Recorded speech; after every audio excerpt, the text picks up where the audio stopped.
नमस्कार प्यारे बच्चों, आपका हमारी इस ऑनलाइन क्लास में स्वागत है और उम्मीद है आपका स्वास्थ्य सही होगा और आप घर पर ही होंगे।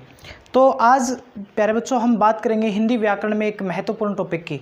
तो बच्चों हमने हिंदी व्याकरण में पहले पढ़ लिया था संज्ञा प्रकरण, यानी संज्ञा के भेद वगैरह हमने पढ़ लिए थे। आज जो है हम एक नया टॉपिक पढ़ेंगे और वो है सर्वनाम।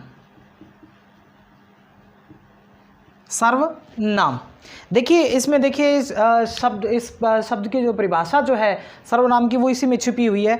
जैसे सर्व का अर्थ होता है सभी, और नाम जो है वो नाम किसे हमने पिछले चैप्टर में पढ़ा था, नाम अर्थात संज्ञा। बस इसी में इसकी परिभाषा है कि सर्वनाम किसे कहते हैं, जो सभी प्रकार के नाम के स्थान पर प्रयोग हो। जो सभी प्रकार के नाम के स्थान पर प्रयोग अर्थात जो संज्ञा के स्थान पर प्रयोग होने वाला शब्द है उसे क्या कहते हैं, उसे हम सर्वनाम कहते हैं। क्या कहते हैं? सर्वनाम। सर्वनाम किसे कहते हैं? वह शब्द जो संज्ञा के स्थान पर प्रयुक्त हो। संज्ञा के स्थान पर प्रयुक्त होने वाले शब्द को हम सर्वनाम कहते हैं। जैसे मैं दो वाक्य लिखता हूं, उनमें से आप अंतर अच्छे से समझ सकेंगे।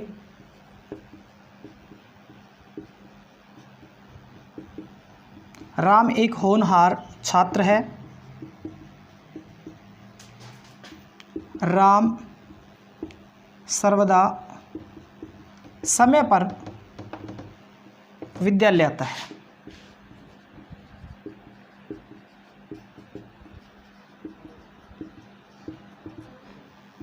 राम हमेशा कक्षा में प्रथम स्थान प्राप्त करता है। चलिए, तो हमने ये एक 3 वाक्य लिखे हैं यहाँ। राम एक होनहार छात्र है, राम सर्वदा समय पर विद्यालय में आता है और राम हमेशा कक्षा में प्रथम स्थान पर रहता है। अब देखिए ये बात तीनों में बात किसकी हो रही है, अकेले राम की हो रही है। लेकिन अगर यहाँ हम ये कह दें वह और यहाँ भी लगा दें वह, तो राम एक होनहार छात्र है, वह सर्वदा समय पर विद्यालय में आता है और वह हमेशा कक्षा में प्रथम स्थान प्राप्त करता है। अब देखिए यहाँ हमने जो है एक शब्द था राम, जो कि क्या है, किसी व्यक्ति का नाम है, यानी हम ये कह सकते हैं कि ये किसी का नाम संज्ञा कहलाता है। तो इस स्थान पर यानी इस शब्द के स्थान पर दूसरा शब्द प्रयोग किया, लेकिन फिर भी वाक्य के अर्थ में कोई परिवर्तन नहीं हुआ। तो ऐसे में ये जो संज्ञा के स्थान पर शब्द आया है वह क्या है, वह है सर्वनाम। तो उम्मीद है समझ में आया होगा। संज्ञा के स्थान पर प्रयोग होने वाले शब्दों को सर्वनाम कहते हैं। संज्ञा के स्थान पर प्रयोग होने वाले शब्दों को सर्वनाम कहते हैं। तो ये इसकी परिभाषा होगी। अब इसके भेद के बारे में बात करेंगे, सर्वनाम के भेद। इसको आप जो है नोट डाउन कर लेना, वीडियो को पॉज करके जो है आप इसको लिख सकते हैं। इसके बाद में भेद की बात करें तो सबसे पहला भेद जो है संज्ञा के भेद, और भेद में सबसे पहला आता है पुरुषवाचक। पुरुषवाचक सर्वनाम। सीधी सी बात है, जो किसी पुरुष के स्थान पर यानी किसी व्यक्ति के नाम के स्थान पर प्रयोग होता है वह पुरुषवाचक होता है। वह कौन सा सर्वनाम है? पुरुषवाचक, यानी जो किसी व्यक्ति के नाम के स्थान पर प्रयोग होता है सर्वनाम, वो पुरुषवाचक। जैसे हमने प्रयोग किया था राम के स्थान पर वह किया था, तो वह क्या है, वह एक पुरुषवाचक है क्योंकि वो एक व्यक्ति के नाम के स्थान पर आया था। जैसे इसके 3 भेद होते हैं। एक होता है प्रथम पुरुष, दूसरा होता है मध्यम पुरुष, और तीसरा होता है उत्तम पुरुष। प्रथम पुरुष को हम कह सकते हैं अन्य पुरुष। प्रथम पुरुष को अन्य पुरुष भी कह सकते हैं। अर्थात उत्तम पुरुष, उत्तम कौन है? उत्तम भाई अपने आप को सभी उत्तम ही कहते हैं। तो मैं जो है एक सर्वनाम है, ये क्या है, उत्तम पुरुष है। और इसका बहुवचन क्या होता है, वह। तो मैं और हम ये दोनों क्या है, ये एक वचन में और ये बहुवचन में कौन से हैं, उत्तम पुरुष के हैं। ठीक है। मध्यम पुरुष कौन होता है? तू या तुम। तू या तुम जो अपने से छोटे के लिए प्रयोग करते हैं और ज़्यादातर इसका प्रयोग बहुत ही कम होता है, तुच्छ व्यक्ति के लिए इसका प्रयोग करते हैं। तो मध्यम पुरुष में तू या तुम हो गया, और अन्य पुरुष में यानी जो हमारे सामने नहीं, ये तो होता है वक्ता, जो बात कहने वाला है, जैसे मैं या हम, ठीक है। और ये बात सुनने वाला होता है, और ये जो है जो यहाँ उपस्थित नहीं है, जैसे वह या वे, वह, और बहुवचन में क्या हो जाएगा वे। तो ये क्या है, ये अन्य पुरुष या प्रथम पुरुष है। तो ये पुरुषवाचक सर्वनाम जो है वो 3 प्रकार के होते हैं, वह, वे, तू, तुम, मैं और हम। अपने आप को हम उत्तम कहते हैं, उत्तम समझते हैं, तो मैं और हम उत्तम पुरुष है, और जो तू या तुम है वो मध्यम पुरुष है, और जो हमारे सामने उपस्थित नहीं है वह या वे, वो क्या है, वो प्रथम पुरुष या अन्य पुरुष है। आप इसको नोट डाउन कर लीजिए। दूसरा जो भेद है इसका वो है निश्चयवाचक।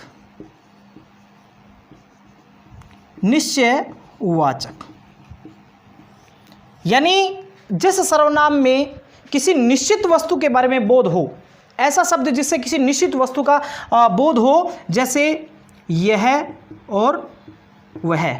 यह का हो जाएगा बहुवचन ये, और वह का बहुवचन हो जाएगा वे। ये क्या है, यह और वह दोनों क्या है, ये निश्चयवाचक। अर्थात मैं कहूं कलम, यह कलम, यह कलम यानी मेरे सामने है, और वह कुर्सी, तो वह कुर्सी वो मतलब एक निश्चित है। तो निश्चयवाचक जो सर्वनाम है वो कौन सा है, यह और वह।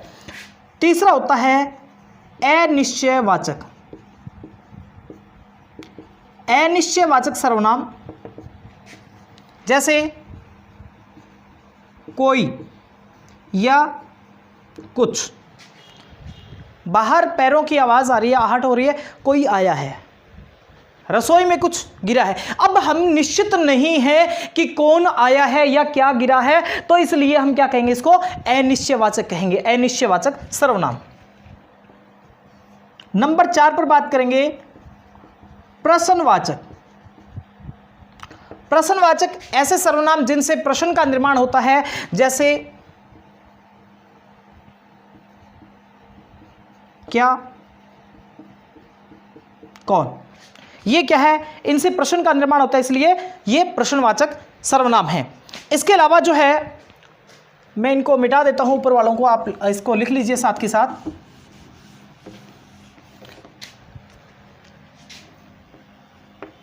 नंबर 5 जो है वो है संबंधवाचक सर्वनाम। संबंधवाचक सर्वनाम यानी जो दो के बीच में संबंध स्थापित करता है, दो संज्ञाओं के बीच में संबंध स्थापित करता है, जैसे जो, सो, ये दोनों साथ में आते हैं, या जैसा वैसा, जैसा बोओगे वैसा काटोगे, जो करेगा सो भरेगा। तो जो, सो, ये क्या है, ये संबंधवाचक है। और जो छठा भेद है वो है निजवाचक। कौन सा है, निजवाचक सर्वनाम। निजवाचक सर्वनाम कौन सा होता है, जब हम कोई कार्य करते हैं और उसमें ज़्यादा दबाव देके कहते हैं कि मैं अपने आप कर लूँगा। जैसे कहते हैं ना, एक तो भाई पत्र मैं लिख लूँगा, और मैं स्वयं लिख लूँगा, मैं अपने आप लिख लूँगा, मैं खुद लिख लूँगा। तो ये जो जब किसी बात, स्वयं कोई काम करने के लिए किसी बात पर जोर देकर कहा जाता है, तो उसमें कुछ शब्द प्रयोग होते हैं। जैसे एक तो स्वयं होता है, एक कहते हैं खुद ही, एक कहते हैं अपने आप। जैसे ना कि मैं ये काम अपने आप कर लूँगा, तुम्हें कोई ज़रूरत नहीं है, मैं अपने आप कर लूँगा। तो वो जो अपने आप वाला है, मैं खुद ही कर लूँगा, तुम्हें ज़रूरत नहीं, मैं खुद कर लूँगा, मैं अपने आप कर लूँगा, मैं स्वयं कर लूँगा। ये जो शब्द हैं वो, ये जो सर्वनाम है वो कौन से हैं, वो सर्वनाम निजवाचक सर्वनाम है। तो उम्मीद है आपको ये बात समझ में आई होगी। वीडियो एक बार नहीं 2 बार फिर देख लीजिए, तीसरी बार देख लीजिए, 2-3 बार आप देखेंगे तो आपको ये चैप्टर क्लियर हो जाएगा, कहीं भी कोई भी दिक्कत नहीं आएगी। और अगले वीडियो में या फिर इस वीडियो के डिस्क्रिप्शन में आपको लिंक मिलेगा, वहाँ से हम जो है वो इसका टेस्ट भी लगाएंगे। और हाँ, ध्यान रहे, इसको कॉपी में नोट डाउन, अगर हमारे विद्यालय के बच्चे हैं तो इसको कॉपी में नोट डाउन ज़रूर करना है। और इसकी फ़ोटो आप पढ़ते हुए की फ़ोटो वगैरह जो है आप मेरे खुद के व्हाट्सएप नंबर पर आप सेंड कर सकते हैं। तो उम्मीद है ये लेसन आपको समझ में आया। अगर नहीं आया तो कमेंट करके आप बता सकते हैं, या फिर मेरे जो निजी नंबर है उस नंबर पर भी आप संपर्क कर सकते हैं। वीडियो देखने के लिए बहुत बहुत धन्यवाद।